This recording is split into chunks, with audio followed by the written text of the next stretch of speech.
שמחה מאוד לארח את עירית אמבר בשרשרת חוכמת הדרך בערוץ הפודקאסטים הקהילתי, סיפור 555.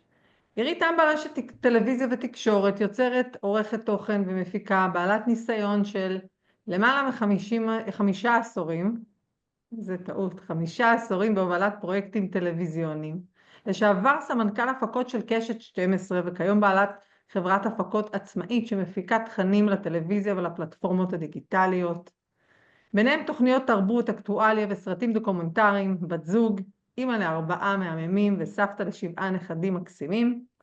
ואת גם מיקרו משפיענית, עם משהו כמו 20,000 עוקבים ועוקבות ברשתות החברתיות, גם בפייסבוק וגם באינסטגרם. ואת כל זה אנחנו התחלנו בגיל, היית בת 69, אז קודם כל שלום. שלום לימורי. אז לפני שאנחנו נדבר על הקהילה שלך שאנחנו הקמנו ביחד ועל החיבור לטכנולוגיה גם בגיל 75, אני רוצה שתספרי לנו רגע למה בחרת לקרוא לשיחה הזאת בינינו, את לא יפה, את נחמדה. מי אומר דבר כזה ובאיזה הקשר? טוב, את המשפט הזה אמא שלי אמרה לי כשהייתי בת 5. זה הקטין אותי כשהייתי ילדה, אבל אני בחרתי למצוא דרך לצאת מהמשפט הזה ולקדם את עצמי. מה שלא הבנתי שאמא שלי, שהייתה באמת האישה שהייתה ההשראה הכי גדולה של החיים שלי, למה היא אמרה לי משפט כזה? אמא שלי שקראה תיגר על כל נשות הדור שלה, לא ישבה בבית ובישלה וגידלה ילדים, עשתה דוקטורט, עשתה קריירה, הייתה אישה יפה ומטופחת. מה הביא אותה להגיד לי את המשפט הזה? מה שקצת מצער אותי זה שלא שאלתי אותה מעולם למה היא אמרה את זה. היחסים בינינו היו פתוחים, דיברנו על הכל, ודווקא את השאלה הזאת לא שאלתי אותה. אבל מה שאני חושבת שאולי היא הבינה משהו שאני לא הבנתי. שהיא הבינה שאולי מתוך המשפט הזה אני אצמח ואגדל. בדיעבד אני חושבת שהיא צדקה, כי זה גרם לי להצטיין בכל תחום שנגעתי בו. כלומר, אני בחרתי לא רק להיות נחמדה.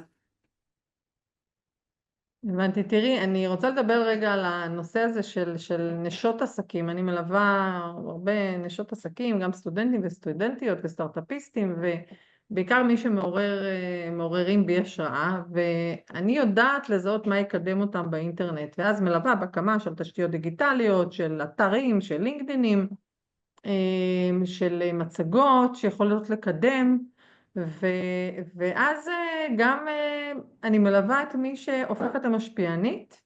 את היית הראשונה, יש עוד בדרך. כבוד גדול. מה? כבוד גדול להיות הראשונה.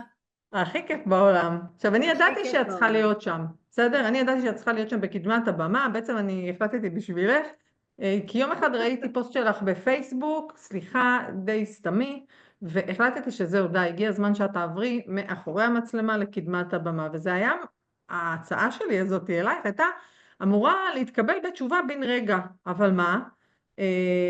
זה לקח 9 חודשים, ואת מפיקת על, את לא ו3 זכיינית. שעות בבית קפה.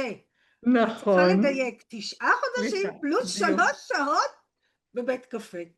אז אני אסביר לך משהו. למה זה לקח כל כך הרבה זמן?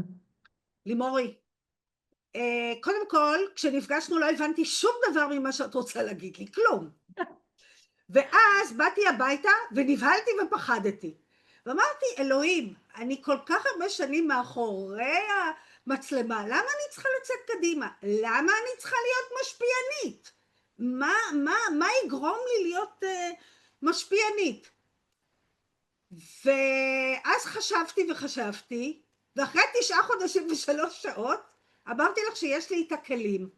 ואני רוצה להגיד לך, אני לא יודעת אם אמרתי לך אי פעם לימורי, תודה על זה שגרמת לי להצטלם. בזכותך התחלתי להצטלם, בזכותך העדשה הפכה להיות הפסיכולוגית שלי, והיא הוציאה את עירית הנחמדה והפכה אותה ליפה. תודה.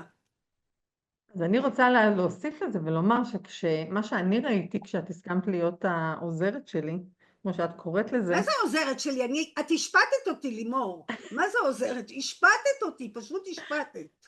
אבל אני לא האמנתי באמת, ברגע שאמרת כן, במשך חודשיים, שלושה, את הצטלמת לא, העלינו 3 תמונות, זה בטח היה יותר מהשלוש תמונות האלה ביום, במשך חודשיים, שלושה, אנשים לא מוכנים לעמוד מול מצלמה, לא להצטלם בווידאו ולא בסטילס, 3 תמונות ביום במשך 3 חודשים, מה זה היה? תראי, יש לי אתגר לפניי, אני הולכת איתו עד הסוף. אני פרפקציוניסטית, וזה מה שעשיתי. עבדתי בזה, אני מוכרחה להגיד לך היום, שאלפי פעמים רציתי לברוח מזה. את אפילו באמת? לא יודעת שהצטלמתי, כל תמונה צילמתי, אלה